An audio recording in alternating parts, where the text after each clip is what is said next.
여러분 반갑습니다. 저는 김용삼이고요. 바로 이 세계사와 포교 읽는 한국 100년 동안의 역사의 저자이기도 합니다. 오늘은 이 책의 제2권의 내용을 가지고 여러분들하고 같이 좀 고민을 해보는 시간을 갖도록 하겠습니다. 이 2권의 주된 내용은 조선이 개항을 하는 내용입니다. 그런데 우리는 다른 나라하고 달리 일본은 미국이 와서 개항을 시켰고 중국은 영국이 와서 개항을 시켰습니다. 그런데 우리는 일본이 와서 개항을 시켰어요. 그러면 왜 영국이나 미국이 아닌 왜 일본이 와서 개항을 시켰을까? 이 무슨 곡절이 있을까? 이런 내용이 되겠습니다. 자, 이렇게 지도를 하나 이렇게 구해놨는데, 이렇게 보면, 그냥 우리는 늘 그냥 우리 한반도, 우리를 중심으로 지구가 도는 걸로 생각을 하는데, 사실은 그렇지가 않죠. 그래서 적어도 우리의 근대사를 공부를 할 때는 세계사적인 이야기, 관점, 그리고 적어도 이렇게 동북아시아가 어떻게 돌아가고 있었는데 우리는 어떤 행위를 했느냐, 그 행위가 과연 그 시대에 맞는 일이었느냐 하는 거를 대입해보면, 우리의 그때 지도부가 이렇게 한 것이 과연 이게 올바른 길이었나, 이걸 금방 느낄 수가 있습니다. 근데 그게 아니면 도대체 우리가 뭘 잘했는지 뭘 잘못했는지조차 기준이 없으니까. 그래서 제가 오늘 말씀드리는 내용은 세계사적인 관점, 적어도 동북아시아 관계사적인 관점에서 우리는 어떻게 대응했나 하는 그런 이야기가 되겠습니다. 여기 보시면 19세기에 들어서 우리가 이 정체불명의 이 서양 선박들이 엄청나게 나타납니다. 새카맣죠. 특히 미국이 포경선들을 동해바다로 많이 보냈습니다. 그 당시에 이 포경업은 미국뿐만이 아니라 그래도 이 바다를 끼고 있는 나라들은 이 고래를 잡는 것이 이 바다에서 국부를 창출하는 길이었습니다. 왜냐하면 그 당시만 해도 이제 유전 같은 것이 개발이 안 돼 있을 때이기 때문에 고래 한 마리를 잡아가지고 고래에서 기름을 짭니다. 그럼 거기서 나오는 그 기름을 가지고 불도 켜고, 그 다음에 이 기계 윤활유로도 쓰고 먹기도 하고, 아주 이 고래 한 마리의 가격이 엄청났어요. 그래가지고 하와이를 기지로 해가지고 태평양에 있는 고래들은 다 잡고 이제 동해로 이제 고래가 많다라는 소문이 나가지고 동해 쪽으로 이제 이 포경선들이 오면서 이양선들이 막 정신없이 나타나기 시작합니다. 1866년 미국 상선 서프라이즈 이런 내용들은 우리 왕조실록에도 그대로 나옵니다. 나중에 대입을 해보면 이 왕조실록에 나오는 이 배가 요 배구나 이런 식으로 아주 정확하게 일치할 수 있는 내용들이 많이 나오는데, 이때만 해도 그냥 이 사람들이 오면 그냥 물이나 주고 음식이나 주고 해서 돌려보냈어요. 근데 일본은 안 그랬습니다. 일본은 이렇게 봐가지고 이 사람들이 이상한 말을 쓰는데 니네 이상한 말이 뭐냐, 우리 말 좀 배우자 그래가지고 영어를 배우기 시작을 하는데, 우리는 이제 그런 내력이 없었다는 노력이. 자, 그림이 그 당시 우리 국가지도부가 이제 어떤 생각을 가지고 있었는지를 보여주는 아주 상징적인 일이 되겠습니다. 1904년 말에 스웨덴 기자 아손 그랩스트라는 사람이 러일 전쟁을 취재하기 위해서 조선에 옵니다. 조선에 와가지고 러일 전쟁 취재를 하고 보니까 러일 전쟁이 이제 거의 끝나가지고 러일 전쟁 취재를 못하고, 이왕 온 김에 이 서양에 알려지지 않은 도대체 대한제국이라는 나라가 어떤 나라인가를 취재하는 과정에 그 당시 이승만 청년이 감옥에 갇혀 있는 한성 감옥에서 교수형을 처하는 일이 있어서 자기가 그걸 이제 취재를 하러 갔더니 그 한성 감옥의 이 감옥 대장이 가만히 보니까 이게 서양 사람이거든요. 당신 일로 와보쇼. 그러더니 내가 등을 좀 만져봐도 되겠느냐. 그래서 등을 이렇게 만져보더래요. 근데 우리가 알고 있는 그다 조선 관리들은 서양 사람들은 전부 눈이 하나고 등에는 지느러미가 난 반인 반수의, 그래서 이 눈이 하나인 인간들이 사는 나라를 일목국이라고 그래서 일목국에 사는 놈들은 이런 놈일 것이다 라고 이렇게 그려놨는데 1904년에 조선 한성감옥의 이 간수장이라는 관리가 진짜 이놈이 등에 이 지느러미가 있는지를 만져보더라는 거 아닙니까? 이런 그 우물안 개구리나 마찬가지였습니다. 특히 그 병인 양요가 이제 1872년 무렵에 벌어지는데, 그때 이제 그 당시 아주 가장 유명한 주자성리학자인 이항로라는 사람이 이제 나라가 위기에 처했으니 당신이 와서 그 나라 일을 좀 맡아주시오. 그래가지고 이제 벼슬을 하러 나갔어요. 나갔는데 이 이항로가 뭐라고 얘기하냐면은 서양 사람들은 이게 인간이 아니라 어패류다. 이 서양 어패류들이 자꾸 와가지고 교육을 요구하는 이유가 뭐냐면은 조선인민들이 서양 물건을 좋아하기 때문이니까, 지금 그 우리 궁중에도 서양 물건이 있는지 모르니까 다 갖다 불태워야 됩니다. 그러니까 고종이 글 듣더니 옳은 말이다. 그래가지고 서양 물건을 다 불사지르고 서양 물건을 쓰는 놈들을 다 잡아다 목을 베라 이렇게 어명을 내려요. 이런 시대였다는 것이죠, 우리. 자, 요 사람이 그 일본을 개항하라고 명령을 한 필모아 대통령이라는 사람입니다. 미국이 왜 일본을 개항했는지 이건 또 우리가 고민해 봐야 될 문제인데, 그 당시에 이 미국 입장에서는 서부 개척이 다 끝났습니다. 그래가지고 샌프란시스코, 로스앤젤레스, 뭐 시애틀 여기까지 이제 그 자기네들이 다 차지한 거예요.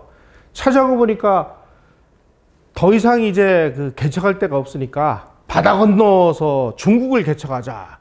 근데 그 당시만 해도 이 바다를 건너는 이 증기선들이, 바다를 건너려면은 이 증기선은 석탄을 떼지 않습니까? 그러니까 석탄을 한 번에 많이 실을 수가 없으니까 계속 보급을 받아야 되는데 이 태평양을 건널 수가 없는 거예요. 석탄을 공급할 데가 없어서. 그러니까 우리가 어떻게든지 하여간 뭐 캄차카반도로 해서 이렇게 가려면은 일본을 개항시켜서 일본에다가 우리의 그 석탄 공급 기지를 만들어야 된다. 그래 우리가 중국으로 가기 위해서는 일본을 개항시켜야 되니까 일본을 개항시켜라. 그래가지고 명령을 내렸는데, 일본과 통상조약을 체결하되 말 안 들으면 함포를 사용하라. 그러니까 강제로 개항을 시켜라. 이 명령을 받습니다. 그래가지고 그때 이 미국의 배들은 태평양을 못 건너오고 대서양에 이 영국이 만들어 놓은 이 석탄 기지를 쭉 따라가지고 지구를 거꾸로 돌아가지고 일본에 나타났습니다. 6개월이 걸렸습니다. 6개월. 네. 자, 그런데 우리는 뭐 페리 함대가 막 그 에도만에 나타나니까 막 일본 사람들이 막 공포에 질려가지고 뭐 허둥지둥 됐다 이렇게 알고 있는데, 이거 다 사실은 역사적인 근거가 없는 얘기입니다. 이미 막부는 미국이 일본을 개항시키기 위해서 함대를 지금 출발시켰다라는 내용에서부터 그 함대에게 미국 대통령이 훈령을 내린 훈령의 내용이 무엇이었는지까지를 다 알고 있었습니다. 어떻게 알고 있었느냐? 그 당시에 나가사키에 이 그 상관이 있었는데 이 상관을 네덜란드에게만 그 운영을 하도록 허락을 했어요. 조건이 뭐냐면 네덜란드가 그래도 세계에서 뭐 이 네트워크를 가지고 있는 나라니까 네덜란드 니네 그 이 세계 네트워크를 통해 가지고 최신 해외 정보를 수집을 해서 우리에게 주기적으로 보고를 하라 라는 조건으로 나가사키에다가 상관을 독자적으로 열어준 거예요. 그래서 이 네덜란드의 상관장은 막부에게 주기적으로 지금 세계 정사가 어땠고 영국의 무슨 왕이 지금 뭐 병에 걸렸는데 뭐 6개월에 죽을 것 같습니다. 뭐 이런 내용들을 다 보고를 하는 거예요. 그 보고하는 내용을 풍설서라고 이름을 붙였습니다. 네덜란드 풍설서라고 해서 화란 풍설서다. 그런데 뭐 전쟁이라든지 이런 게 일어나면 사태가 급박하잖아요. 그러니까 급박할 때는 또 급박한 내용을 모아가지고 별단 풍설서라는 거를 제출하도록 되어 있어요. 그래가지고 이 네덜란드의 이 글로벌 네트워크를 통해서 막부가 지금 미국 배가 몇 척이 몇 월 며칠 몇 시에 어디를 떠났고 이 배가 지금 어디를 통과하고 있다는 것까지를 다 알고 있었습니다. 그리고 이 미국의 이 흑선이라고 하죠. 구로훈해. 왜 구로훈해냐면 그 당시 바다를 오래 항해하려면 이 선체가 이제 목재였는데 이 목재가 이게 부식될 거를 우려해서 콜타르를 칠해서 검정색으로 보였기 때문에 흑선이라고 하는데, 그 흑선이 에도만에 나타나기 전에 자기네 깐에는 막 대포구 뭐구를 막 다 설치해놓은 거예요. 근데 막상 미국 군함이 와가지고 증기를 막 푹푹 뿜으면서 포를 한 방 갈기는데 보니까 자기네 대포는 이 상대가 안 되는 거예요. 그러니까 깨갱하고 이제 개항을 한 거죠. 페리 함대가 들어왔을 때 이 사람들이 영어를 썼잖아요. 우리하고 다른 점이 이런 겁니다. 우리는 미국이 와서 야 우리 수교하자 그렇게 얘기했을 때 영어를 아는 사람이 한 명도 없었습니다. 그래서 우리의 수교 조약은 미안한 얘기입니다만 우리가 못하고 청나라에서 우리 땅도 아닌 천진에서 수교 조약을 맺어요. 왜? 우리는 지금 영어를 아는 사람이 한 명도 없었고 국제법이 뭔지를 아는 사람이, 조약이 뭔지를 아는 사람이 한 명도 없었기 때문이죠. 근데 일본에서는 페리 함대가 왔을 때 통역을 누가 했냐? 일본 사람이 했습니다. 이 나카야마 만지로라는 이 사람. 이 사람은 원래 이게 어부예요, 어부. 1841년에 고기잡이를 나갔다가 이제 조난을 당했습니다. 그런데 미국 포경선한테 구출이 돼가지고 영어 좀 배워야 되겠다. 그래서 미국으로 가서 어부가 영어를 배웁니다. 그리고 그 당시에 이제 샌프란시스코 일대에서 금이 많이 난다 그러니까 내가 갈 때 배라도 한 척 사가지고 일본으로 돌아가야 되겠다. 그래서 금광을 운영을 해가지고 돈을 벌어가지고 영어를 배우고 측량수를 배우고 항해술, 조선술을 배워가지고 금광에서 번 돈으로 배를 한 척 끌고 10년 만에 돌아와요. 그러니까 막부에서 야, 너 미국 가서 공부해왔구나. 그러니까 일로 와서 영어 가르쳐. 그래가지고 막부가 만든 영어학교에 가서 영어를 가르친 사람이 바로 이 사람이고, 이 사람이 페리 함대가 오니까 네가 통역해. 그래가지고 이 나카야마 만지로가 통역을 하는 이런 일이 벌어져. 이게 나카야마 만지로라는 사람입니다. 이 사람이. 그래서 해군학교 교수로 채용을 해요. 자, 이제 일본에 의해서 이제 개항을 한 다음에 이제 가나가와 조약이라는 걸 맺은 다음에 페리 제독이 야, 우리가 일본하고 이제 개항을 했으니까 선물을 주겠다. 그래가지고 준 선물이 뭐냐면은 증기관차를 100분의 1로 축소한 모형하고 철도 레일을 선물했습니다. 그래가지고 막부 사람들이 보는 앞에서 증기관차 시범을 보였대요. 그리고 너희들이 소원을 한 가지 들어주겠다. 그랬더니 막부에서 당신들이 타고 온 배를 좀 한번 좀 구경 좀 했으면 좋겠다. 그래서 아니 얼마든지 와라. 그랬더니 뭐 사무라이 몇십 명이 배로 몰려갔더라는 거 아닙니까? 근데 그 당시에 미국 군인들이 보니까 어떤 놈은 와서 치수를 재고 앉아 있고, 어떤 놈은 뭐 재질이 뭔지를 적고, 어떤 놈은 이거를 막 스케치를 하지를 않나. 몇십 명이 와가지고 이 짓을 하는 거 아니에요. 그 작동 원리가 뭐냐, 뭐 이런 걸 다 물어봐가지고 이 사무라이들이 이 근대식 무기, 증기기관, 배 이런 거에 대해서 막 상세히 이거를 메모해가지고 가서 그로부터 10년 만에 똑같은 증기선을 일본이 만들어냈습니다. 우리하고는 좀 다르죠. 자, 이렇게 돼가지고 이제 조약을 체결했으니까 우리가 조약을 체결했다는 것을 이제 알리기 위해서 비준서를 교환하기 위해서 이제 사신을 보냈는데 미국 이 군인들이 야 니네 나라에 이 태평양을 건너갈 수 있는 배가 없잖아. 그러니까 이 대표단은 우리 군함을 타고 가 그랬더니 아 우리도 배 있습니다. 그래가지고 이 갈림마루라는 배 여기에다가 이 미국 군함을 따라서 태평양을 횡단을 합니다. 바로 요 배 안에 일본의 근대화에 아주 결정적인 역할을 하는 후쿠자와 유키치, 일본 근대화의 아버지라고 얘기하죠. 그 다음에 일본 해군의 아버지라고 하는 가슈가 이슈가 이 갈림마루의 선장이었어요. 또 한 사람, 일본 조선소를 만드는 데 아주 결정적인 역할을 하는 오구리 타다마사라는 이 세 사람이 타고 일본을 떠나서 태평양을 건너서 미국을 갑니다. 이 사람이 오구리 타다마사라는 사람인데 이 사람은 미국 가가지고 뭘 공부를 하느냐? 조선소를 공부하고 와요. 그래가지고 와서 우리도 조선소를 만들어야 되겠습니다. 그래가지고 프랑스로부터 차관을 도입해가지고 요코스카에다가 조선소를 건립을 해서 여기서 배를 만들기 시작을 해요. 그래서 오늘날 일본 조선업의 아버지 그러면 오구리 타다마사 이렇게 얘기를 합니다. 1905년에 러일 전쟁이 벌어졌을 때 스시마 해전을 지휘해가지고 이 발틱 함대를 아주 전멸시킨 도고 헤이아치로라는 제독이 그 전쟁에서 승리를 한 다음에 이 사람이 뭐라고 얘기를 하느냐?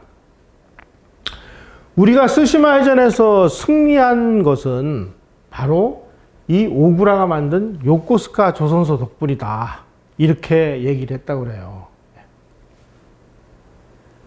2차 세계대전이 끝나고 나서 일본이 패전국이 됐습니다. 그래서 이제 일본을 점령을 한 미군이 한 일이 몇 가지가 있습니다. 그 당시에 일본이 미국하고 전쟁을 벌이는 가장 결정적인 무기가 배, 항공모함하고 비행기였습니다. 그래서 일본의 조선산업 완전히 다 초토화를 시켜버립니다. 그래서 지금 요코스카 조선소, 이 오구리가 만든 이건 지금 미 7함대 선박 수리소로 쓰고 있어요. 그 다음에 제로센 전투기 이런 거 만드는 그 회사들은 완전히 그냥 다 박살을 내버립니다. 무섭죠. 이 제국주의라는 이 내용을 보면 이 가스가이슈라는 사람은 일본 해군의 아버지라고 얘기를 하는데 이 갈림마루 이제 선장이기도 하고 특히 이 사람이 이제 높이 평가를 받는 이유는 뭐냐면은 사카모토 료마라는 아주 일본 근대화에 빼놓을 수 없는 사카모토 료마를 끌어들여서 이 해군하고 연결을 시킵니다. 그래가지고 이 해원대라고 얘기하는 카이엔타이라고 하는데 이 카이엔타이라는 일본 무역상사의 전신이나 마찬가지인 이거를 만들도록 뒤에서 가르친 사람이 바로 이 가스가이슈입니다. 그래서 스승인 가스가이스, 그 다음에 제자인 사카모토 료마가 어떤 면에서 보면은 메이지 유신의 원동력이었다라고 이렇게까지 평가를 받을 정도로 아주 일본에서는 아주 높이 추앙을 하고 있는데 사카모토 료마를 이 스승은 쟤는 앞으로 혁명가가 될 거야. 그래가지고 픽업을 했고 스승에 대해서 사카모토 료마는 뭐라고 얘기하냐면은 일본 제일 가는 인물이다. 그러니까 그 스승의 그 제자인 것 같습니다. 우리가 일본을 이야기하고 이 조선과 비교를 할 때 빼놓을 수 없는 사람이 후쿠자와 유키치입니다. 사실 이 사람은 우리 역사하고 이렇게 대입시켜보면 참 우리 입장에서는 글쎄 뭐라고 평가를 해야 될지 참 굉장히 좀 평가가 엇갈리는 인물이긴 한데 나중에 이제 김옥균을 통해 가지고 조선을 개화시키기 위해서 갑신정변이라는 쿠데타를 이제 일으키는데 사실 나중에 얘기할 기회가 있겠습니다만은 이 갑신정변은 후쿠자와 유키치가 주연을 하고 기획을 하고 연출을 하고 돈과 무기까지 대줘서 일으킨 쿠데타입니다. 그런데 이제 이 후쿠자와 유키치가 개입이 됐다는 것을 지우기 위해서 그 김옥균이 쓴 이 갑신일록이라고 하는 이 갑신정변의 그 기록인데, 이거를 상당 부분을 이제 그 각색을 했다, 이런 사실이 최근의 연구 결과에서 밝혀졌는데, 어쨌든 이 후쿠자와 유키치는 일본의 근대화에 있어서 빼놓을 수 없는 인물입니다. 이 양반은 원래 영어를 공부한 사람이 아니에요. 난항을 공부해서 네덜란드어를 공부를 했습니다. 네덜란드어를 공부를 해가지고 어느 날 뭐 이제 요코하마로 갔는데, 요코하마에 가서 보니까 네덜란드어는 통하지도 않고 다 영어를 쓰고 앉아 있더라는 거예요. 서양 사람들이. 야, 나는 서양 그러면은 네덜란드밖에 없는 줄 알았더니 왜 이 사람들이 영어를 쓰지? 야, 세상이 이제 영어 세상으로 변한다 보다. 그래가지고 이때서부터 독학으로 영어를 공부를 해요. 이렇게 영어를 이제 할 줄 아니까 견미사절단의 일원으로 이 갈림마루를 타고 미국으로 가야 되는데, 영어 할 줄 아는 사람이 몇 명 안 되니까, 야, 너도 그 미국 갔다 와. 그래가지고 갈림마루를 타고 미국으로 갔어요. 이 양반은 미국에 가가지고 막 닥치는 대로 이제 이 책을 사가지고 온 거예요. 그래가지고 자기가 귀국하자마자 웹스터 영영사전을 3개월 만에 번역을 합니다. 이런 거 보면 좀 천재인 것 같아요, 이 사람은. 또 1862년에는 유럽사절단으로 보는데, 그걸 이제 분큐 유럽사절단이라고 하는데, 막부에 돈을 받아가지고 유럽사절단으로 가서 프랑스, 영국, 네덜란드, 프로이센, 러시아, 포르투갈을 다 방문하면서, 야, 이 세상이 이렇게 돌아가는가 하는 것을 혼히 공부를 하고 귀국을 합니다. 이 사람들은 자기만 공부하고 와서 자기만 그 만족하는 걸로 끝나는 게 아니라, 내가 공부한 것을 책으로 써서 일본 사람들에게 싼 값에 공급을 합니다. 일본이 하여간 이런 면에서는, 특히 이제 출판업 이런 면에 관해서는 아주 세계적인 대국이라고 할 수가 있는데, 이 사람이 자기가 보고 듣고 느낀 것을 서양사정이라는 책으로 발간합니다. 이 책이 100만 부가 넘게 팔렸다고 그래요. 그 당시 일본 인구 3천만 명이었습니다. 3천만 명 인구 중에 100만 명이 넘게 이 책을 읽었다. 그러면 30명 중에 1명 읽었다는 얘기 아닙니까? 1872년에는 학문의 권장이라는 책, 이거 서양 학문을 공부해야 된다. 이게 총 17권이 나왔어요. 17권의 총 판매량이 340만 부를 팔았습니다. 일본 인구 3천만 명일 때 340만 부면 10명 중에 1명은 이 책을 봤다는 얘기겠죠. 그리고 1868년에 자기가 살던 집을 개조해가지고 게이오 그 기죽구 경흥의숙이라는 걸 만들었는데, 이게 오늘날 게이오 대학의 원조죠. 그래가지고 아주 수많은 일본의 지도자들을 배출을 하는데, 이 게이오 의숙에서 공부한 한국인들이 많습니다. 그 대표적인 사람이 바로 윤치호 같은 사람입니다.